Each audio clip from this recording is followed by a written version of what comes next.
Hello guys, it's Semmie here.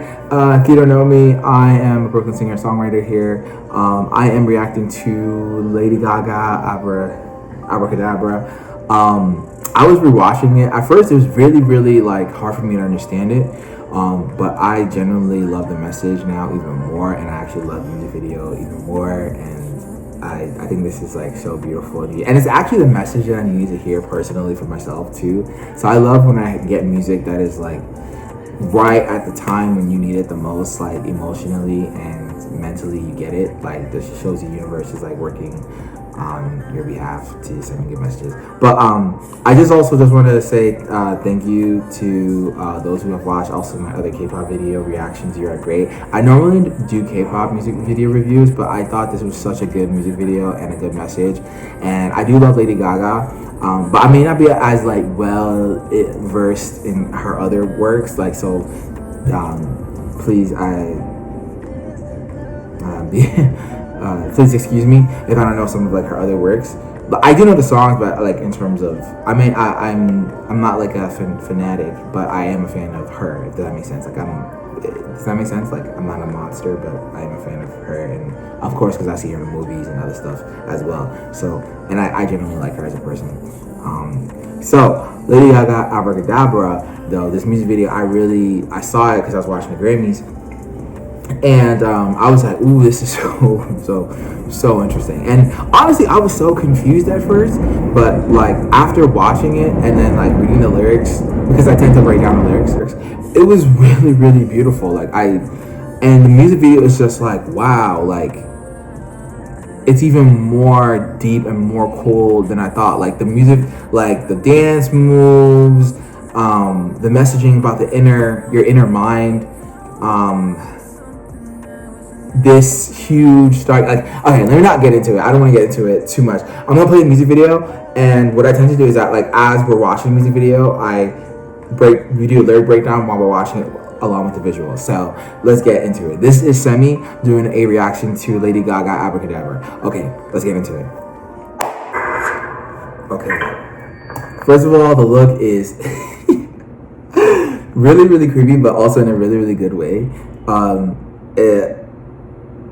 And I'll just let it play because this is supposed to be very important, like the lady in red, because she's kind of like the one who is essentially kind of giving the command and the direction of like this whole entire inner monologue, because this whole prison is kind of like, or it feels like almost like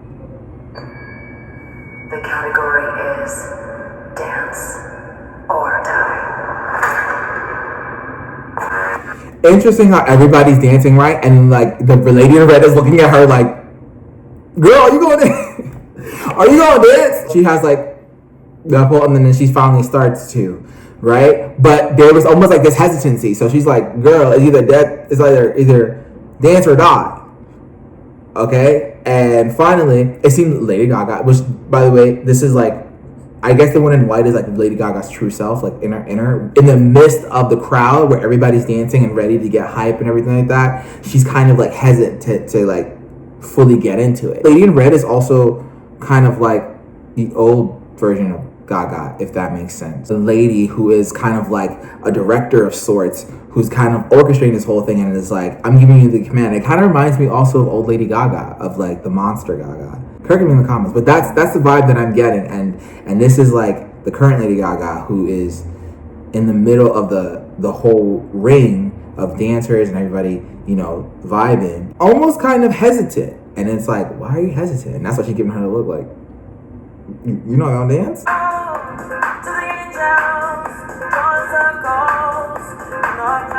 Pay the toll to the angels, drawing circles in the clouds. In order for me to, you know, fully dance, I'm gonna have to, it's kind of like you have to do a certain couple of things. Like stereotypically in witchcraft, and I'm not a witch or anything like that, but I do know a friend or two who is into witchcraft. And from what they told me, there's like a couple of things that you have to do, certain homages and things that you pay toll to. That's kind of like the thing with like witchcraft. Like you're doing these little rites and rituals to pay homage to certain things, deities, and X, Y, and Z in order to accomplish something, to just get really in the mood to dance. She's like, okay, let me pay toll the angels, let me do this in the clouds, let me try to keep my mind on how far I have to go before the devil turns around.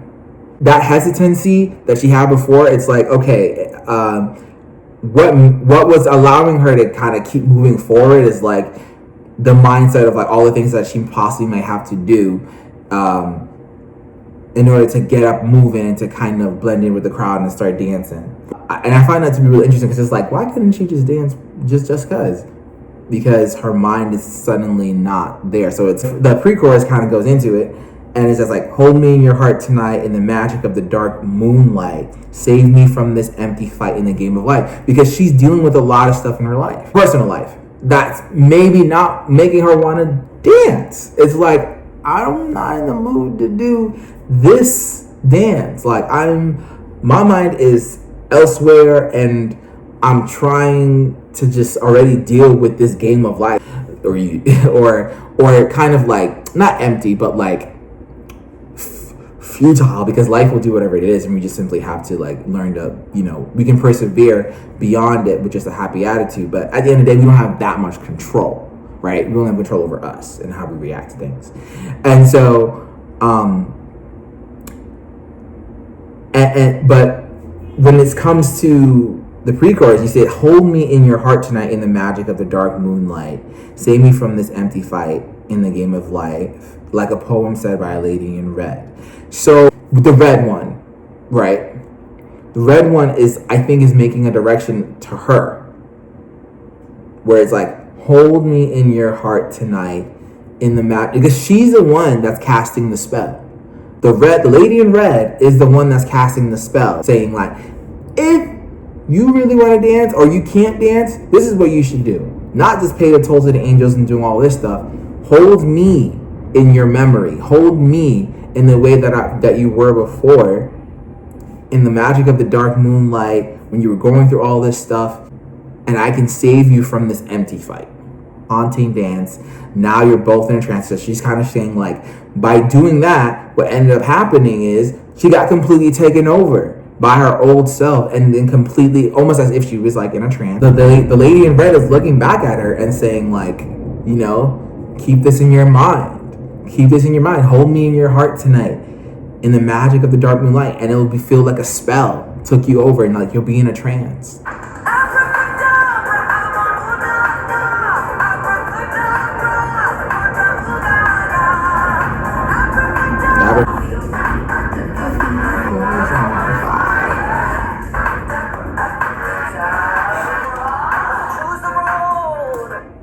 Latin, and amor means love, and morte means death.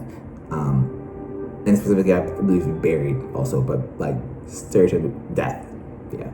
So it really is death or love tonight. And so I think it's kind of one of those things where, if you go further, she further explains, the second verse further explains the vibe, but everything else is like sickening. I love the visuals that kind of goes with this. First, she was like not trying to dance with the crowd, and now she is, and now they're kind of all surrounding her, and they're also dancing with her, all doing the same choreo now, right? Like before, there was kind of like this dissonance in her like being in the center, and now they're all together unison, like dancing. And you see finally, the lady in red being like, as if she's saying the words, and now the magic spell is putting all of them in a trance to all, dancing the same beat. And even when she's on the dance floor, it's like the monster, the lady in red, is like speaking through her. Now, choose a road on the west side. As the dust flies, watch it burn. Don't waste time on a feeling. It's like, if you have a feeling, like, just don't dwell on it. Just let it burn, let it do its thing, and just completely get enraptured by your passion, no return. And I think that's what I was saying about how like the second verse further explains this kind of message of the song. In the beginning, she was hesitant because there was like some interpersonal demons or life things that she was dealing with, like the battle of her life. But she can't she doesn't have time, or she's not, if she lets that in completely and dwells on that feeling, then she dies essentially. You start to wither away. And so you see the point where it's like, use your passion, completely get enraptured, possessed by your passion, what you love, what you do, who you were, and don't focus about all the worry, the anxiety, the current like battles that you have with your life, and just simply let that drive you, and simply take over your body like a trance. It's either joy or death. It's either self-love or withering away.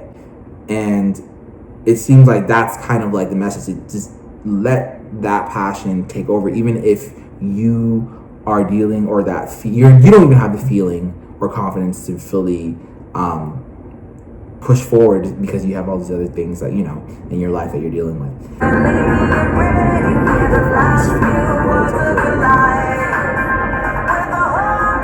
The lady in red now is now dancing, and if you see the way that she's moving, she kind of looks old. She's moving like an old woman who's like, because it's an old version. It's like an old lady, and that's how I thought about it. Because the way that she moves is very like old. What was it? The category is dance or die, right? And that's the idea. So the dance is the passion, the love that you have for dance, maybe performing, all of that, the Gaga, and maybe there was a hesitancy to kind of go into it in the beginning when she was like standing still, and then like the girl, the lady in red was like, and she's giving her, I think, an advice. It seems like she's like her nemesis, but in actuality, she's like reminding her and helping her, right? Like, it seems like she's kind of like, in order for, if you want to live, keep this in your mind. Here's another piece of advice. Hold me in your heart tonight. Like a poem said, you hear the words of your life. Like, hold me in your heart, trying the magic of the, dark moonlight. Don't forget this dance. And it's so interesting that by the time that she was, this is the chorus, right? With the haunting dance. Yeah, the old lady came out. She was dancing. She was reminding her, hey, this is how you do it, even if she's old. with the king. I love her.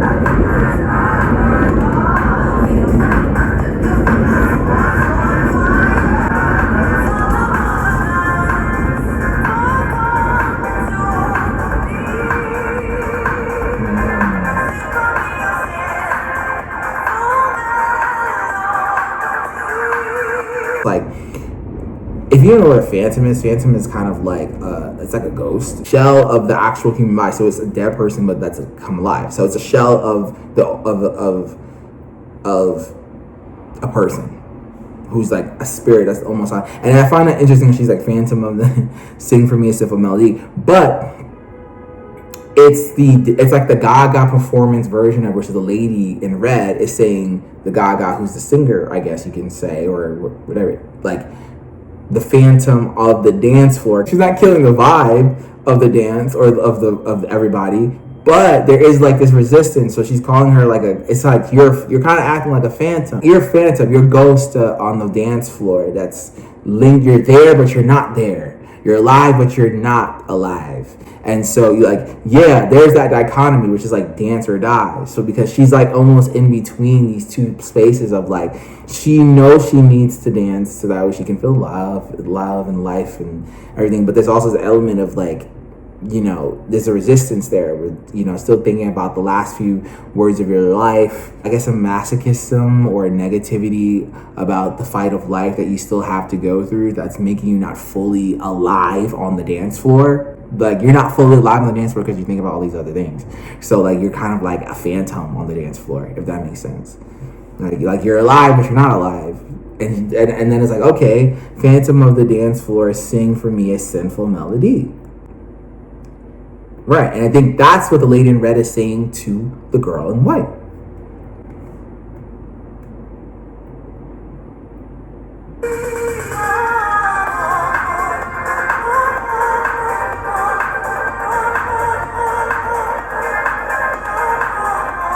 And she's doing that, right, in the midst of all the dancing, she's singing. Yeah, she was like, come to me, sing for me a sinful melody. She finally sang. But what was so interesting, it was like, you were a singer then and you're a singer now. Yeah, that was like, because when she was singing, like the lady in red was singing and she was moving like Gaga. Like she was moving like the lady in red if you saw in the second verse.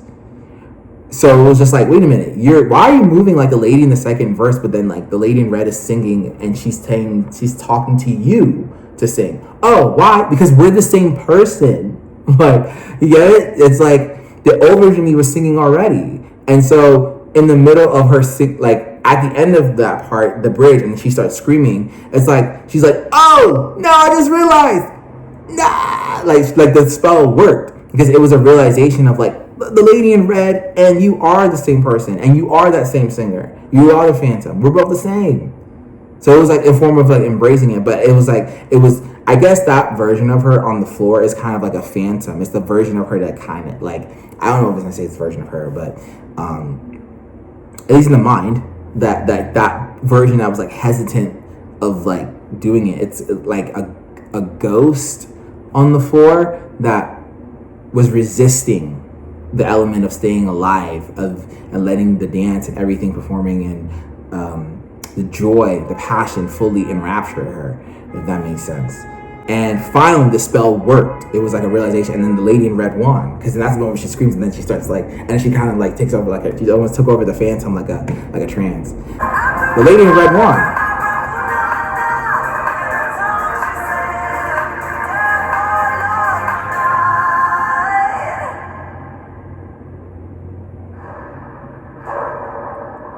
Oh, Lady in Red won. Finally won. So before in the music video, it was like two different individuals, and it was like two different war between like another version of Phantom. I'm gonna call it the Phantom, the white, and then the lady in red. And now the lady in red and the Phantom are one. They put together, finally one. So there's no longer this disconnect between like two different versions of yourself, but one. She's both, her old version and the current version. They're both the same. They're both tethered to the same foundation.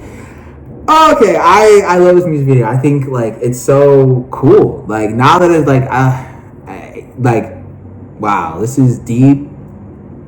It's cool. I definitely feel like this message was definitely needed, and I'm so proud of Gaga.